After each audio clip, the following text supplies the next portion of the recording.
Assalamualaikum warahmatullahi wabarakatuh.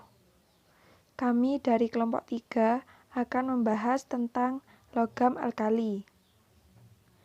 Seperti yang dilihat pada mind map, kami akan menjelaskan yaitu yang pertama, pengertian alkali, kelimpahan dan keberadaan di alam, sifat fisika, sifat kimia, pembuatan, kegunaan, dan yang terakhir yaitu latihan soal dan pembahasan.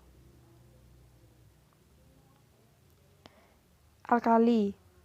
Logam alkali atau unsur alkali adalah unsur yang terdiri dari litium, natrium, kalium, rubidium, cesium, dan francium atau zat radioaktif. Unsur-unsur ini berada di golongan pertama atau golongan 1A. Unsur ini mempunyai energi ionisasi paling kecil karena mempunyai konfigurasi elektron Ns1. Semuanya merupakan unsur logam yang lunak, mudah diiris dengan pisau. Pada saat logam dibersihkan, terlihat warna logam putih mengkilap, atau seperti perak. Disebut logam alkali karena oksidanya mudah larut dalam air, dan menghasilkan larutan yang bersifat basa atau alkalis. Semua logam alkali sangat reaktif, sehingga di alam tidak pernah diperoleh dalam keadaan bebas. Di alam terdapat dalam bentuk senyawa. Logam alkali terdiri dari litium, natrium, kalium, rubidium, cesium, dan francium, seperti yang dapat dilihat dalam tabel berikut.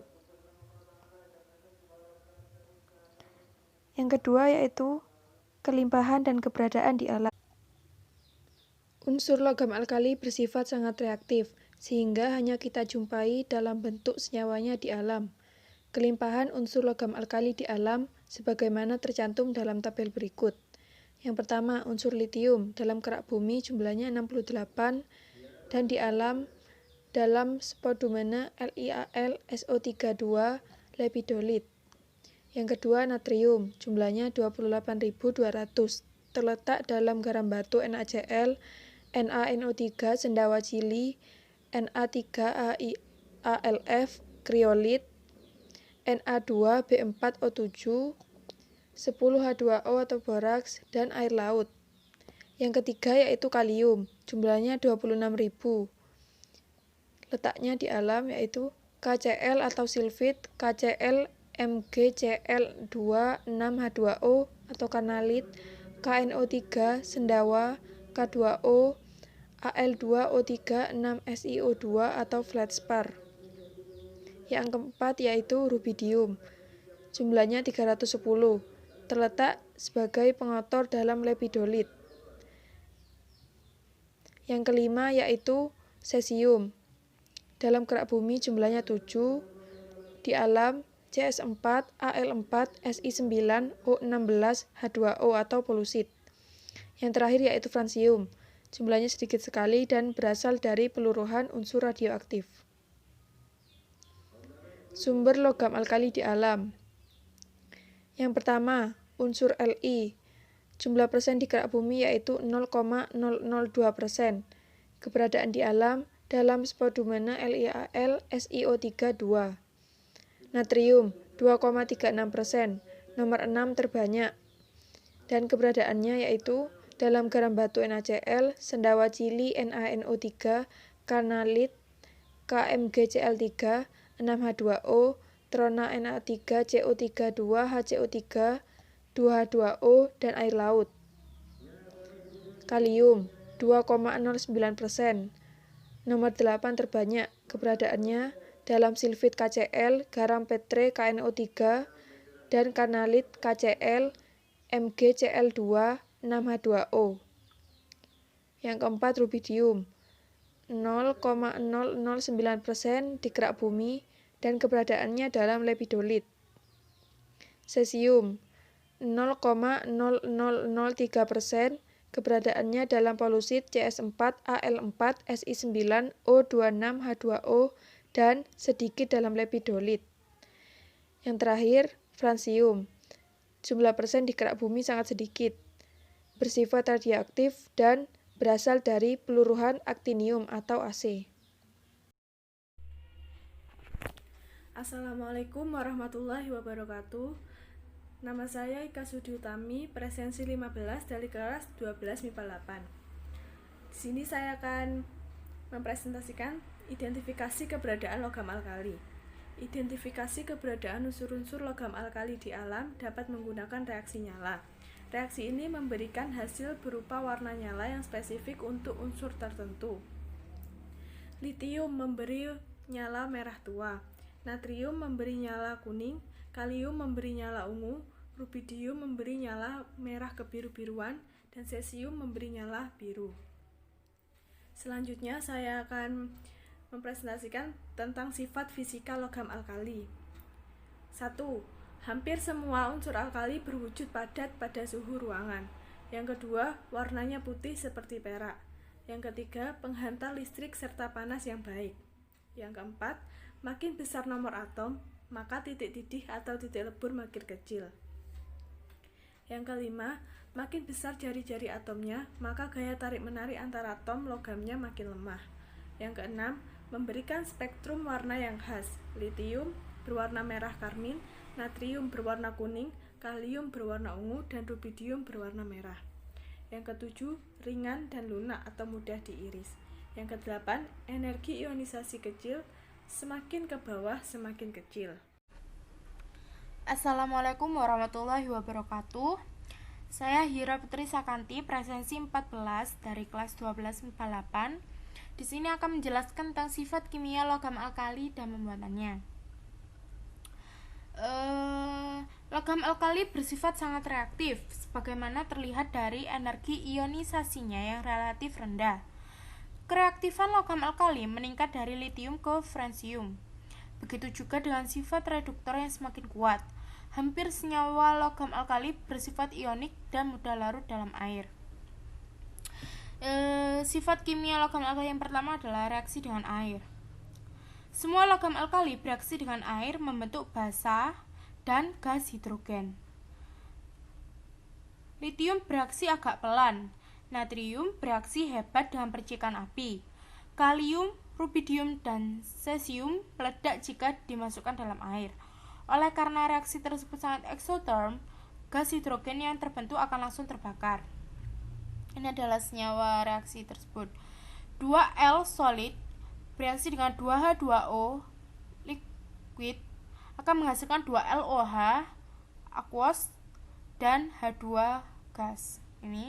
Ini adalah basa dan ini gas hidrogen. Yang kedua adalah reaksi dengan hidrogen. Jika dipanaskan, logam alkali dapat bereaksi dengan gas hidrogen membentuk senyawa ionik alkali hidrida. Ini adalah contoh senyawanya. 2L solid direaksikan dengan H2O liquid akan menghasilkan 2LA solid. Ini hidrida. Yang ketiga, logam alkali dapat bereaksi dengan oksigen membentuk oksida, peroksida, ataupun superoksida. Dalam jumlah oksigen terbatas, umumnya terbentuk oksida. Namun, jika oksigen berlebihan, Na dapat membentuk peroksida, sedangkan kalium, rubidium, dan cesium dapat membentuk superoksida. Ini adalah contoh reaksinya. Oksida reaksinya 4L solid direaksikan dengan O2 gas menghasilkan 2L2O solid. Peroksida reaksinya 2L solid direaksikan dengan O2 gas akan menghasilkan L2O2 solid. Ini superoksida reaksinya adalah L solid direaksikan dengan O2 gas akan menghasilkan LO2 solid. Yang keempat, reaksi dengan halogen. Logam alkali bereaksi dengan halogen membentuk senyawa garam halida. Reaksinya adalah 2L solid direaksikan dengan EX2 solid akan menghasilkan 2LX solid, garam halida.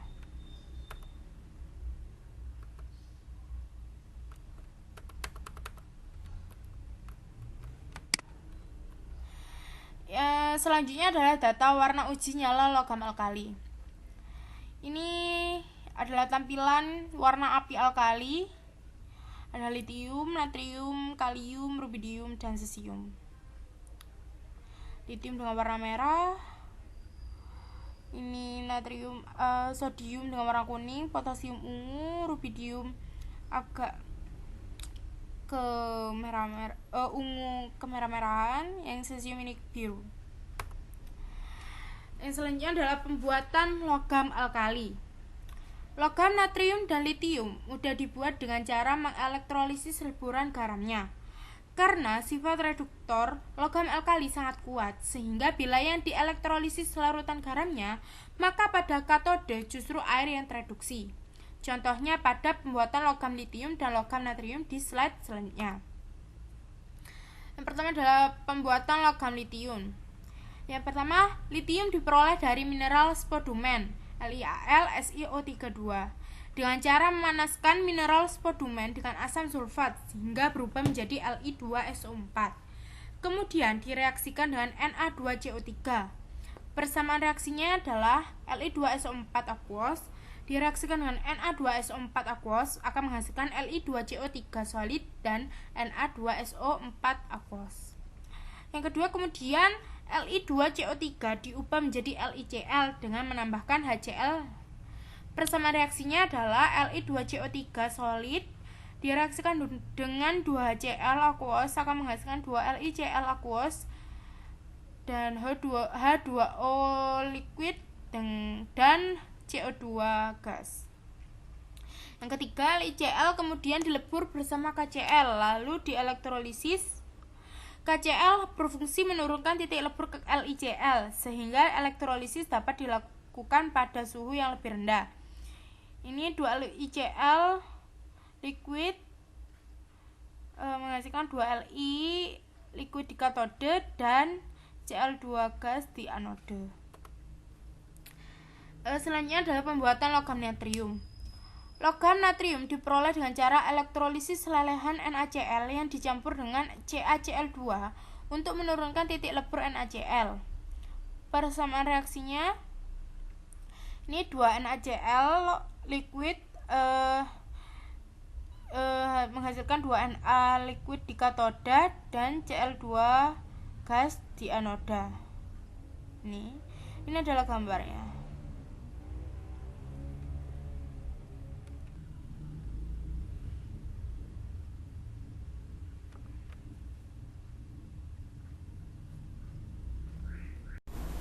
Assalamualaikum warahmatullahi wabarakatuh. Saya Hasnaul Presensi 13 akan menjelaskan tentang kegunaan logam alkali. Yang pertama yaitu kegunaan unsur litium. Unsur litium banyak digunakan sebagai bahan baterai, keramik, kaca, pelumas, industri obat-obatan, dan sintetis vitamin A. Dalam bidang kedokteran, unsur litium digunakan sebagai antidepresan. Dalam bidang industri, unsur litium digunakan sebagai pengental minyak. Juga digunakan untuk menghilangkan oksigen dari bahan campuran AlOI atau logam campuran antara litium dengan timbal yang digunakan untuk membungkus kabel. Yang kedua yaitu kegunaan unsur natrium atau Na. Natrium dalam bentuk logam sangat penting dalam pembuatan ester dan senyawa organik. Natrium merupakan komponen dari NaCl yang merupakan senyawa paling penting bagi organisme makhluk hidup. Natrium benzoat dapat digunakan sebagai pengawet makanan. Na-glutamat digunakan sebagai penyedap makanan. NaOH digunakan untuk membuat sabun, deterjen, dan kertas. NaHCO3 digunakan sebagai pengembang kue. Dan terakhir, unsur natrium dapat digunakan dalam pembuatan ester dan senyawa organik yang lain. Yang ketiga yaitu kegunaan unsur kalium. Sebagian besar kalium atau 95% digunakan sebagai pupuk dan sisanya digunakan untuk membuat K2CO3 dan KOH. K2CO3 umumnya digunakan untuk membuat kaca, terutama kaca televisi. KOH digunakan untuk membuat sabun cair dan deterjen. KCl digunakan dalam jumlah kecil di bidang medis. KNO3 digunakan dalam pupuk dan bahan peledak Bagi tumbuhan, ion K+ berperan penting untuk pertumbuhan, sedangkan pada hewan dan manusia, ion K+ berperan dalam menghantarkan rangsang melalui sistem syaraf. Selanjutnya yaitu kegunaan unsur rubidium. Garam rubidium digunakan dalam gelas, keramik, dan kembang api untuk memberikan warna ungu. Unsur rubidium juga digunakan dalam fotosel karena mampu memancarkan elektron jika disinari cahaya. Yang terakhir, unsur rubidium juga dapat digunakan sebagai pembersih gas dalam tabung vakum. Yang selanjutnya yaitu kegunaan unsur cesium. Unsur cesium digunakan sebagai propelan dalam mesin ion yang dirancang untuk populasi pesawat ruang angkasa antar planet yang sangat panjang atau misi ekstraplanetari. Digunakan sebagai kapitalis dan digunakan untuk membuat jam standar. Garam cesium digunakan untuk memperkuat ketahanan berbagai jenis kaca. Cesium klorida digunakan untuk sel fotoelektrik dan cesium nitrat yang digunakan untuk membuat gelas optik. Yang terakhir yaitu kegunaan unsur francium. Secara komersial tidak ada penggunaan untuk unsur francium karena kelangkaan dan ketidakstabilannya. Unsur ini hanya digunakan untuk tujuan penelitian.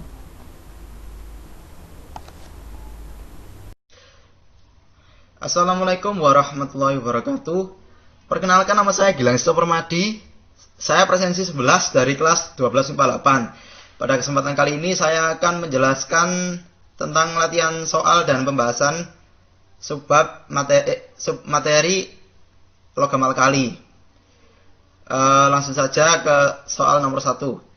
Di antara sifat berikut yang bukan merupakan sifat logam alkali adalah, jawabannya A. Oke, kita bahas satu persatu. Yang A, terdapat di alam dalam keadaan bebas.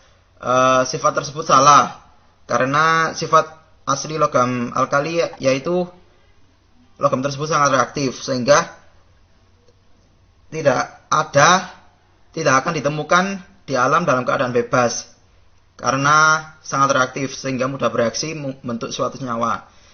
Yang B, persenyawaannya mudah larut dalam air. Pernyataan tersebut benar karena logam alkali merupakan senyawa ionik yang bila dilarutkan dalam air akan membentuk suatu senyawa baru berdasarkan reaksi ionisasi. Yang C, sangat lunak sehingga mudah diiris dengan pisau. Pernyataan tersebut benar karena umumnya logam alkali merupakan logam yang lunak seperti contoh logam litium dan natrium dan juga logam kalium. Ketiga logam tersebut berwujud padat namun teksturnya lunak sehingga mudah diiris dengan pisau. Yang D, unsur-unsur yang sangat reaktif. Pertanyaan tersebut benar karena seperti yang saya jelaskan tadi, logam alkali itu tidak ditemukan di alam dalam keadaan bebas, pasti dalam bentuk senyawa. Hal tersebut menyebabkan unsur-unsur yang sangat reaktif. Yang E, reduktor air yang sangat baik. Pernyataan tersebut benar karena logam alkali merupakan logam yang memiliki potensial reduksi standar yang sangat kecil, lebih kecil dari potensial reduksi air sehingga saking kecilnya logam alkali dapat mereduksi air dengan sangat baik. Oke, lanjut ke pembahasannya. Logam alkali memiliki beberapa sifat khusus yang membedakan logam alkali dengan logam lain.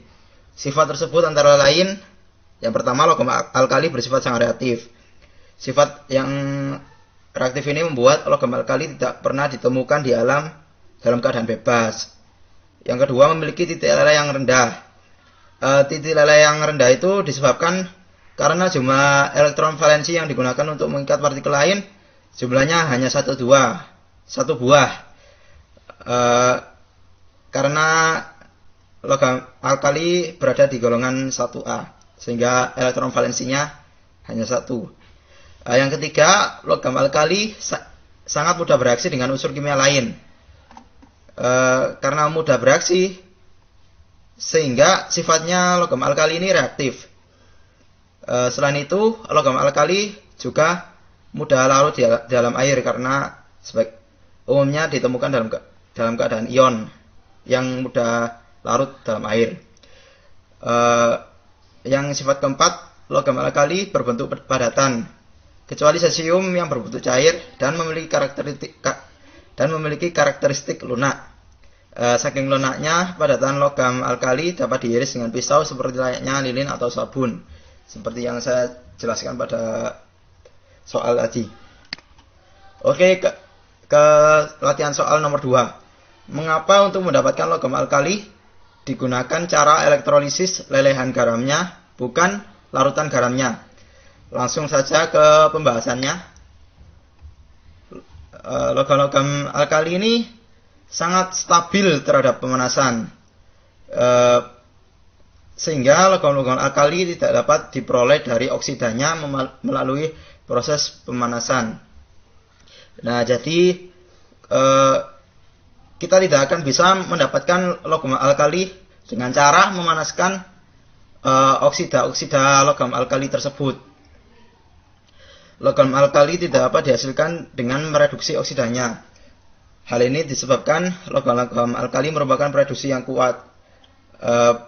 Reduksi yang kuat ini disebabkan karena logam alkali ini memiliki potensial reduksi yang sangat rendah, sehingga merupakan reduksi yang kuat. Semua logam alkali hanya dapat diisolasi dari leburan garam halidanya melalui proses elektrolisis. Hal ini karena ketika kita mengelektrolisis larutan logam alkali, kation dari logam alkali tersebut tidak akan tereduksi, melainkan air yang tereduksi, karena potensial reduksi logam alkali sangat rendah dibandingkan air, sehingga yang direduksi itu air, bukan kation logam alkalinya, sehingga yang dihasilkan malahan gas hidrogen. Garam halida mempunyai titik lebur yang sangat tinggi. Oleh karena itu, umumnya ditambahkan garam halida yang lain untuk menurunkan titik lebur garam halidanya. Sebagai contoh, pada pembuatan logam litium, pada saat pembuatannya ditambahkan larutan KCl. Nah, larutan KCl itu berfungsi untuk menurunkan titik lebur yang sangat tinggi. Elektrolisis larutan dalam air tidak memperoleh logam kecuali menggunakan katoda merkuri yang menghasilkan amalgam. Namun, sukar memperoleh logam murni dari amalgam. Oleh karena itu, dikembangkan alternatifnya, yaitu elektrolisis lelehan atau leburannya. Oke, sekian penjelasan soal dan pembahasan dari saya. Jika ada kesalahan, mohon maaf. Kurang lebihnya saya pamit undur diri. Wassalamualaikum warahmatullahi wabarakatuh. Thank you.